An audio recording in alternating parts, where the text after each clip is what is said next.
हर्षित landmark, सपनों का घर जैसा आप चाहते हैं हम बनाते हैं। 1, 2 एवं 3 BHK ready position flats. Call 9827321321।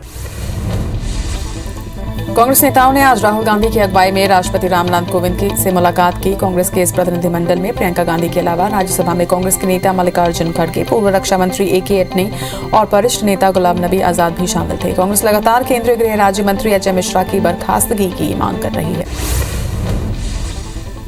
राष्ट्रपति से मुलाकात के बाद राहुल गांधी ने कहा कि जिन परिवारों के सदस्यों को कुचला गया था, उन्होंने बताया कि वो न्याय चाहते हैं। वो चाहते हैं कि जिस व्यक्ति ने ये हत्या की है उसको सजा मिले। उन्होंने ये भी कहा कि जिस व्यक्ति ने हत्या की है उसके पिता देश के गृह राज्य मंत्री हैं और जब तक वो व्यक्ति मंत्री हैं तब तक सही जांच नहीं हो सकती।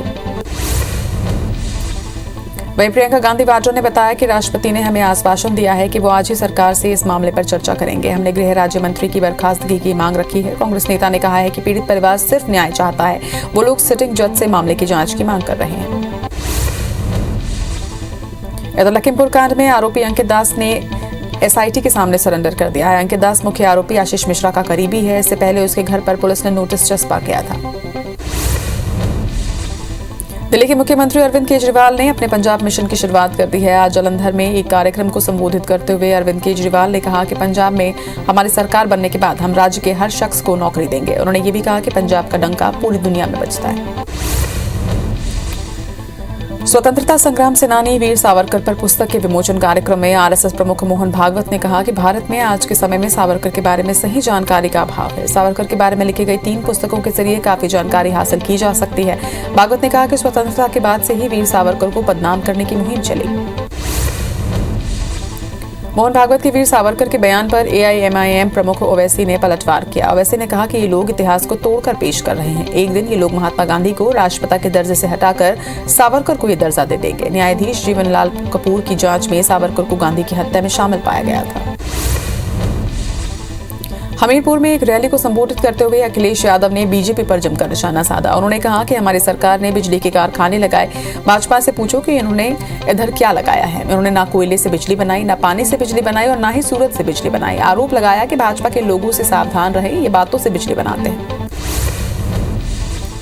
पश्चिम बंगाल में कानून व्यवस्था को लेकर राज्यपाल जगदीप धनखड़ ने बड़ा बयान दिया। उन्होंने कहा कि राज्य में संवैधानिक मूल्यों के कमजोर होने से वो परेशान है। राज्य में मानवाधिकार कमजोर हो चुका है। कोई जवाबदेही और पारदर्शिता नहीं है। ब्यूरोक्रेट्स यहाँ पर सरकारी नौकर के बजाय राजनीतिक नौकर बनकर रह गए हैं। आज पीएम नरेंद्र मोदी ने वीडियो कॉन्फ्रेंसिंग के जरिए प्रधानमंत्री गति शक्ति राष्ट्रीय मास्टर प्लान लॉन्च किया। 100 लाख करोड़ की इस योजना के जरिए देश में रोजगार के नए अवसर पैदा होंगे। उम्मीद की जा रही है कि ये योजना देश के मास्टर प्लान और इंफ्रास्ट्रक्चर की नींव रखने में बड़ी भूमिका निभाएगी।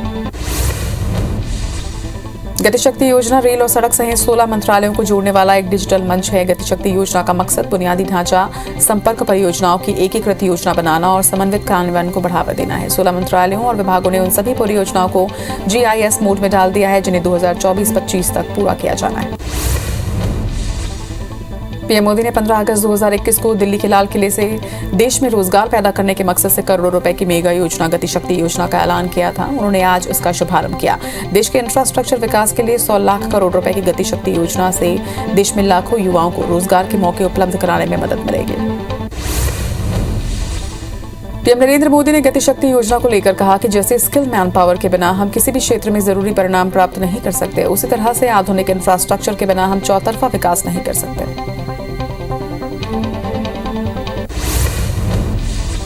योजना को लेकर प्रधानमंत्री नरेंद्र मोदी ने कहा कि हमारे देश में इंफ्रास्ट्रक्चर का विषय ज्यादातर राजनीतिक दलों की प्राथमिकता से दूर रहा है। ये उनके घोषणा पत्र में भी नजर नहीं आता। अब तो ये स्थिति आ गई है कि कुछ राजनीतिक दल देश के लिए जरूरी इंफ्रास्ट्रक्चर के निर्माण पर आलोचना करने में गर्व करते हैं। गतिशक्ति योजना की लॉन्चिंग के दौरान मध्य प्रदेश सीएम शिवराज सिंह चौहान भी मिंटो हॉल में वर्चुअली जुड़े रहे। बता दें कि 100 लाख करोड़ रुपए की इस योजना में 16 मंत्रालयों के विकास कार्यों की मॉनिटरिंग का प्लान है। इसमें हर मंत्रालय को दी जाएगी लॉगिन ID। वहीं विभाग ऑनलाइन विकास कार्यों का डेटा अपडेट कर सकेंगे। इससे डिजिटल प्लेटफॉर्म से कलेक्टिव रिस्पॉन्सिबिलिटी बढ़ेगी। पीएमओ ने बिजली संयंत्रों को ईंधन की निर्बाध आपूर्ति सुनिश्चित करने के लिए प्लान बनाया है। केंद्रीय बिजली मंत्रालय ने एक निर्देश में कहा कि ग्राहकों को बिजली की आपूर्ति के बजाय ऊंची कीमतों पर बिजली बेचने वाले राज्यों को बिजली की आपूर्ति बंद कर दी जाएगी। प्रधानमंत्री के प्रधान सचिव PK मिश्रा के साथ हुई बैठक में इस योजना पर चर्चा हुई। उत्तर प्रदेश के प्रयागराज में अज्ञात बदमाशों ने सोते समय मां बेटे की गला रेतकर हत्या कर दी। एसपी ने बताया कि हत्या का कारण फिलहाल स्पष्ट नहीं है, लेकिन पुलिस गांव के लोगों से पूछताछ कर रही है। पिता के सिर पर भी चोट लगने के कारण अस्पताल में भर्ती किया गया है। मुंबई के कुर्ला इलाके के नेहरू नगर में एक आवासीय क्षेत्र में खड़ी करीब 20 बाइकों में अचानक आग लग गई। इस दौरान सभी मोटरसाइकिल जलकर खाक हो गए। मौके पर पहुंची दमकल विभाग की टीम ने आग पर काबू पाया। अपनी ही सरकार के मंत्रियों के खिलाफ मोर्चा खोलकर सरकार की मुश्किल बढ़ाने वाले कांग्रेस विधायक बृहस्पति सिंह को लेकर अब बीजेपी ने भी सरकार पर हमला बोला है। बीजेपी नेता अनुराग सिंहदेव ने बृहस्पति सिंह के बयानों को आधार बनाकर सरकार से सवाल पूछे। उन्होंने कहा कि कई विधायक अपने ही मंत्रियों के खिलाफ आरोप लगा रहे हैं। ऐसे में सीएम को मामले को गंभीरता से लेते हुए इस पर कार्रवाई करनी चाहिए। वरिष्ठ कांग्रेस नेता और पूर्व नेता प्रतिपक्ष अजय सिंह ने एक बार फिर से गृह मंत्री नरोत्तम मिश्रा से मुलाकात की। दोनों नेताओं ने बंद कमरे में लगभग 20 से 25 मिनट तक चर्चा की। अजय सिंह और नरोत्तम मिश्रा के बीते 20 दिन में ये दूसरी मुलाकात है। इससे पहले 24 सितंबर को दोनों नेताओं ने मुलाकात की थी। तापली गांव में चुनाव प्रचार के लिए पहुंची भाजपा प्रत्याशी सुलोचना रावत ने पार्टी नेताओं के साथ आदिवासी ताल पर नृत्य किया। सुलोचना रावत के साथ क्षेत्रीय सांसद गुमान सिंह डमोर और भाजपा जिला अध्यक्ष वकील सिंह ठकराला भी आदिवासी धुन पर जमकर थिरकते नजर आए।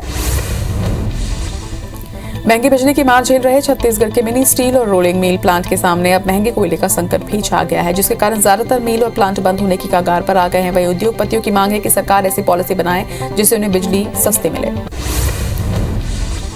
सतना में यात्री बस पलटने से बस में सवार लगभग 40 यात्री घायल हो गए, जिन्हें अस्पताल रेफर किया गया है, जहां पर उनका इलाज जारी है। घटना की सूचना मिलते ही उचेहरा थाना पुलिस मौके पर पहुंची। स्थानीय लोगों की मदद से रेस्क्यू ऑपरेशन कर लोगों को बचाया गया। इंदौर के बाणगंगा क्षेत्र में कुछ बदमाशों ने युवक की आंख में मिर्ची डाल दी और चाकुओं से कई वार किए, जिससे उसकी मौके पर ही मौत हो गई। जिसके बाद आरोपी मौके से फरार हो गए। मृतक की पहचान वाल्मीकि नगर में रहने वाले आकाश के रूप में हुई है, जो कि अपनी पत्नी को छोड़कर घर जा रहा था और तभी आरोपी ने उस पर हमला कर दिया। धमतरी के परखंदा में एक प्रेमी जोड़ी ने जहर का सेवन कर लिया, जिससे प्रेमी की मौके पर ही मौत हो गई, जबकि प्रेमिका को गंभीर हालत में कुरुद के सिविल अस्पताल में भर्ती करवाया गया। ग्रामीणों ने दोनों को गांव के पास गौठान में पड़े देखा, जिसकी सूचना उन्होंने पुलिस को दी। पुलिस मामले की जांच कर रही है। बैतूल के गेंद चौक पर नशे में धुत एक दुकानदार चाकू से कुछ युवकों को मारने की कोशिश करने लगा और इसी बीच एक बाइक सवार ने उसका हाथ पकड़ लिया। इसके बावजूद उसकी हथेली पर चाकू लग गया। हमले में घायल युवक ने इसकी शिकायत थाने में की। वहीं शराबी दुकानदार का वीडियो जमकर वायरल हो रहा है। बेमेतरा की ढोलिया पंचायत की बैठक में पूर्व सरपंच ने सरपंच पति के बैठने पर आपत्ति जताई, जिसको लेकर सरपंच के परिजनों ने उसकी पिटाई कर दी, जिसे गंभीर हालत में अस्पताल में भर्ती करवाया, जिसे रायपुर रेफर किया गया है। पीड़ित की शिकायत पर पुलिस ने 6 लोगों के खिलाफ केस दर्ज किया। बैतूल के आमला थाने में एक महिला से अशोभनीय बात करने पर एसपी ने 3 पुलिसकर्मियों को निलंबित कर दिया है। दरअसल महिला ने पुलिस कार्यालय में शिकायत की थी, जिसकी जांच में आरोप सिद्ध होने के बाद एसपी ने एसआई अमित पवार, प्रधान आरक्षक बलराम और आरक्षक आदित्य बेले को सस्पेंड कर दिया।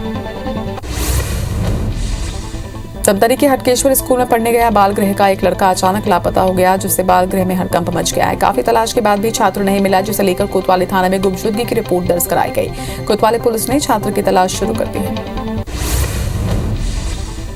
ग्वालियर में डेंगू मरीजों का आंकड़ा लगातार बढ़ता जा रहा है। बीते 24 घंटे में 39 नए डेंगू के मरीज मिले, जिसमें से 20 बच्चे भी डेंगू से संक्रमित पाए गए। जिले में अब तक कुल 583 केस सामने आए हैं। प्रशासन लगातार कोशिश कर रहा है कि डेंगू केसेस कम हो सके, इसके बावजूद भी केस थमने का नाम नहीं ले रहा।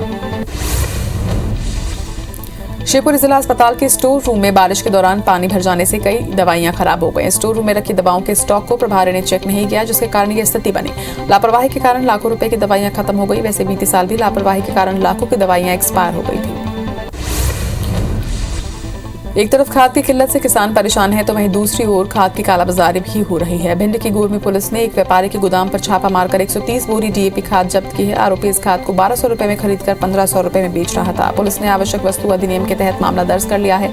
अब पूरे मामले की जांच में पुलिस जुटी हुई है। मुरैना के जोहा गांव में फूड सेफ्टी विभाग की टीम ने मिलावटी मावा बनाने वाली 2 डेयरी फैक्ट्री में दबिश दी, जहां पर दूध में रिफाइंड और वनस्पति तेल मिलाकर मावा बनाया जा रहा था। टीम ने मौके पर ही 42 किलो मावा और 1150 लीटर दूध को नष्ट किया। इसके साथ ही दोनों डेयरी संचालकों के खिलाफ एफआईआर दर्ज की है।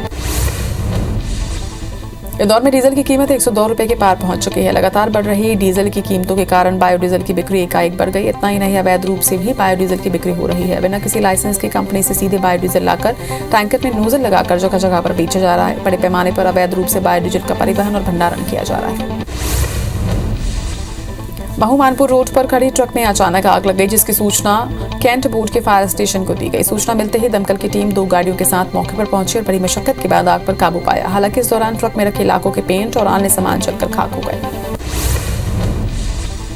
सरगुजा संभाग के रामकोला रेस्क्यू सेंटर के करीब घूम रहे जंगली हाथी बहरादेव ने वन विभाग की मुश्किलें बढ़ा दी है। बताया जा रहा है कि बहरादेव मस्ट पीरियड में है और काफी उत्तेजित हो गया है। ऐसे में टीम लगातार बहरादेव को रेस्क्यू सेंटर से दूर रखने की कोशिश कर रही है। इसके साथ ही कुंभ के प्रशिक्षित हाथियों को भी सेंटर से निकालने की मनाही कर दी गई है।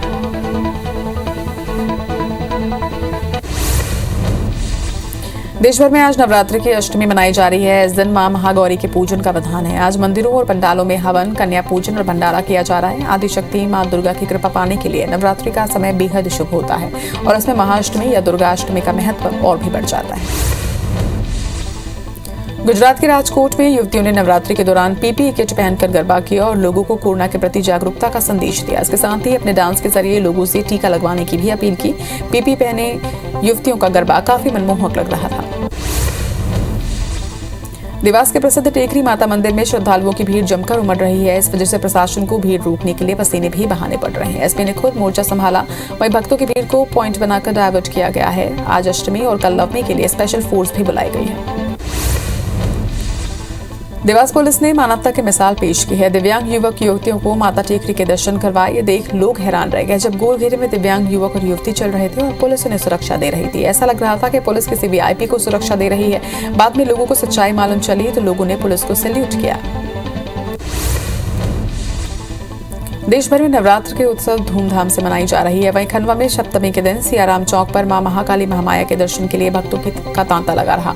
ऐसी मान्यता है कि काल रात्रि की रात मां महाकाली के दर्शन करने से मनोकामना जल्द पूरी होती है, जिसकी वजह से सैकड़ों की संख्या में श्रद्धालु मंदिर पहुंचते हैं।